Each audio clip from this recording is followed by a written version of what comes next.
Amigos de todo o Brasil, amigo produtor rural, começa agora o Terra Viva Sustentável. Um programa que fala sobre as boas práticas no campo e traz dicas para melhorar a renda, a produtividade e a qualidade de vida na propriedade rural. No programa de hoje, nós recebemos aqui o filósofo Mário Sérgio Cortella. O professor Cortella vem conversando bastante com grupos de produtores sobre ética. E esse tema é que vai nortear o Terra Viva Sustentável de hoje. E se você quer sugerir algum tema para a gente discutir aqui no programa, viu? É só ligar aqui no Terra Viva, tá? Pode entrar em contato com a gente. Tem o WhatsApp, que é o 11 9 42 58 91 83, ou entrar em contato pelo telefone aqui da nossa produção, o 11 3131 3719. O Terra Viva Sustentável começa agora.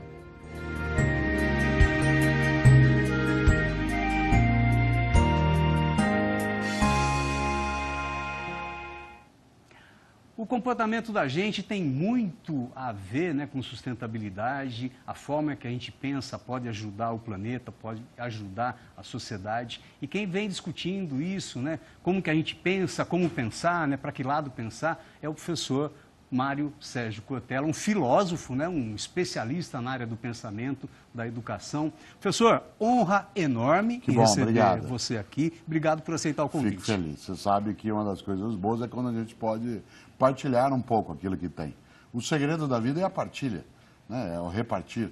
Portanto, a capacidade de fazer que aquilo que a gente tem possa também estar com o outro e o que o outro tem venha também conosco. Nós, a coisa mais gostosa, por exemplo, a gente aprende isso, eu sou caipira de Londrina, né? Sou pé vermelho, que é o nome que nós nos damos naquela região do Paraná, mas eu moro na capital paulista há quase 50 anos. Uma das coisas que eu trouxe do mundo caipira, que eu gosto, é a ideia do repartir. Repartir a amizade, repartir o alimento, repartir a convivência. E, é claro, repartir o planeta para ele não falecer, né? É isso mesmo. O povo da roça fala que a gente pode sair da roça, mas a roça não sai de dentro da gente, né, professor? Não sai. Por isso que a gente tem que ter na vida raízes e não âncoras. A raiz te alimenta, a âncora te imobiliza. Por exemplo, tem gente que na roça, ele tem âncora. Ele fica o tempo todo assim, no meu tempo, se eu pudesse, mas aqui não é mais assim, mas antes a gente podia derrubar, mas antes a gente podia queimar, mas antes a gente podia estragar. Bom, isso aí é âncora, não é raiz. Raiz é aquilo que alimenta.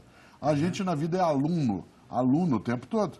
Não sei se sabe, acho que sim, né, Tobias? Aluno, a palavra aluno em latim, significa aquele que está sendo nutrido. Veio da área rural, é aquele que está sendo alimentado. Alúmino é aquele que está sendo fertilizado. Portanto, a capacidade de tu e minha de sermos alunos e alunas na vida tem que ser contínua. Eu sempre brinco que eu sou um maior aprendiz. Tem um menor aprendiz. Eu sou um maior aprendiz. E uma das coisas que eu aprendi e que preciso aprender é que a gente não pode, de maneira alguma, colocar sob risco aquilo que nos dá vida, que nos sustenta, que é o nosso planeta, o nosso lugar, a nossa casa, né, o nosso local de convivência. Ô, professor, mas por falar nisso, né, eu gostaria que o senhor contasse um pouquinho como é que você vê, né, à luz da filosofia, essa era que a gente está vivendo agora da sustentabilidade, né? A gente tem que produzir mais com menos, né? Tem que dar um jeito de consumir menos produtos, menos agroquímicos, né? Mexer menos, quanto menos com o solo, né? Para produzir mais. Na hora de consumir também, o pessoal da cidade, né, tem que ter um movimento do consumo consciente, né? Não ter mais desperdício. Como é que o senhor vê esse mundo aí rumando para os 9 bilhões de seres humanos dentro do planeta? Como que isso mexe com os nossos hábitos, com os nossos costumes? Vou te dar um exemplo concreto. Eu sou paranaense, como disse. Paraná e Santa Catarina, Tobias, há 150 anos, tinha a maior reserva de floresta araucária do planeta Terra. A maior floresta de araucária do planeta Terra era Paraná e Santa Catarina. Pois bem, sobraram 5%. Em 150 anos, nós conseguimos fazer desaparecer 95%, isto é, a quase totalidade, da maior floresta de araucária do planeta. Agora eu vou te dar um exemplo.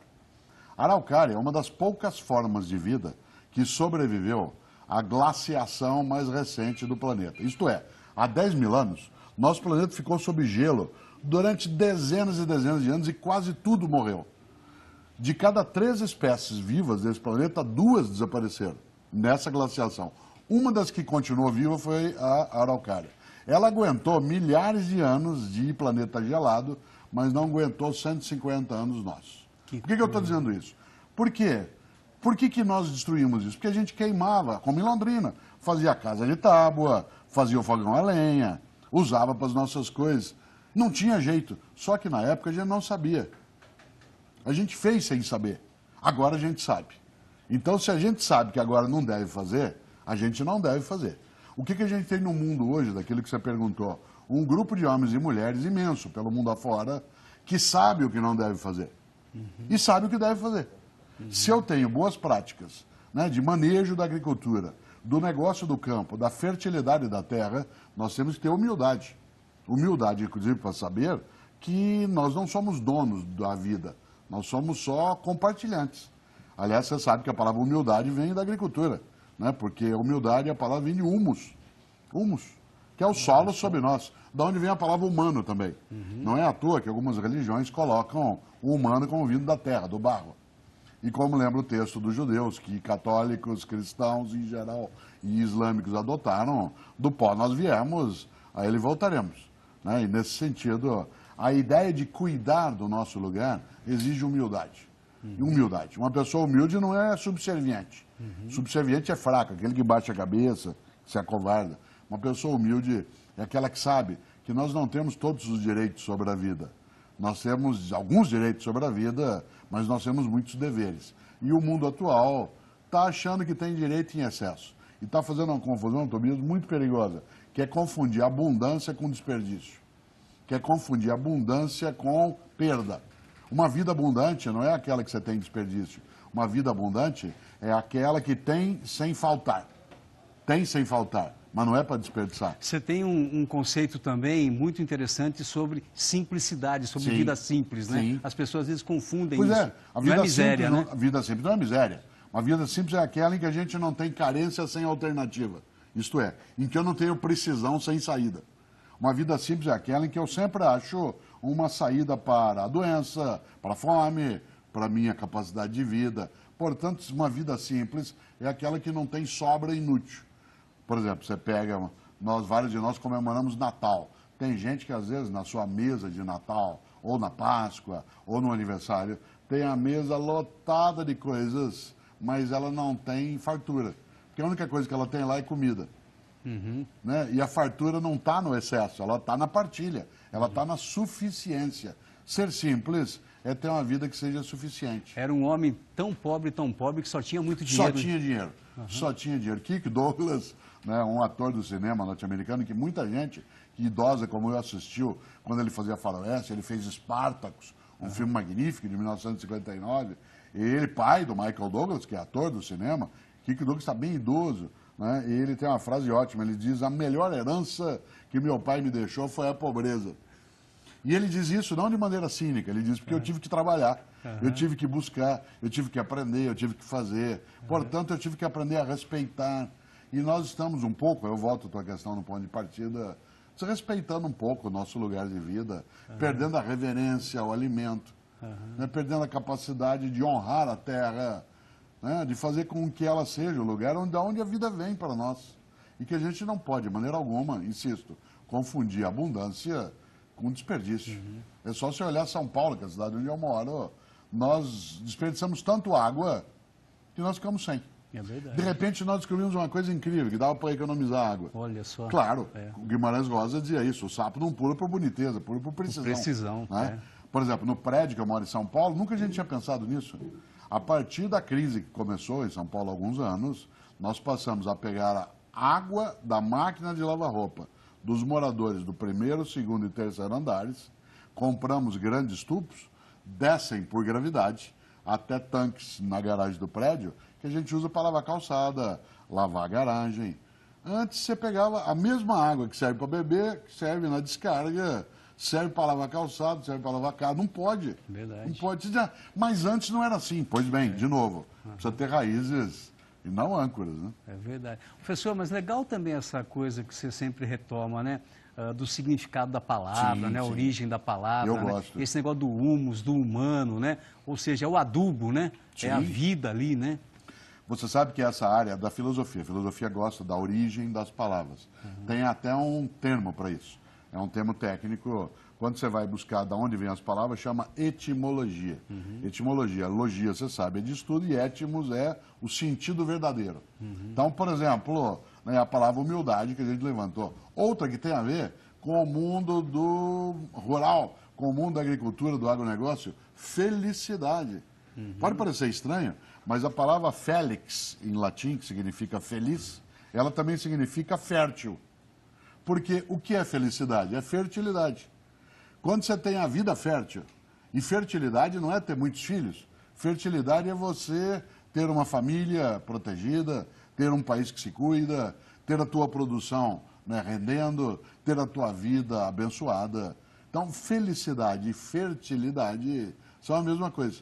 Por isso, quando você se sente fértil, aquilo que você faz rende, tua família está indo, teus amigos, né, tua cooperativa, teu grupo, tudo está funcionando, te dá uma sensação, né, de fertilidade e, claro, de felicidade. Né? E nessa hora há uma origem muito forte que vem daí, né, e que vem do chão da terra, né? Que maravilha. É por isso que a gente optou por trazer o professor aqui para a gente fazer um programa bastante fértil e cheio de felicidade. Por falar em felicidade, tem livro novo chegando, né, Você sabe que o catarinense Leonardo Boff, um homem grande teólogo, um homem que mora em Petrópolis e que, como bom catarinense do interior, até hoje usa um sotaque ótimo. Ele diz assim: eu sou um homem da terra. Né? Isso, a careta, o caroção, isso, o caroção, a cachorra. E o Leonardo Boff, um homem genial, em Santa Catarina, um estado estupendo. Eu tenho 2 netos catarinenses, né? Tenho uma nora que é catarinense, então tem um envolvimento forte. Leonardo Boff, que é catarinense. Frei Beto, que é outro teólogo, que é mineiro de Belo Horizonte. Né? E eu, que sou Cortella, caipira de Londrina, lançamos um livro pela editora Voz no finalzinho, né, do mês de fevereiro, antes que ele acabasse como ele está acabando. Né? Lançamos um livro chamado Felicidade, Foi-se Embora.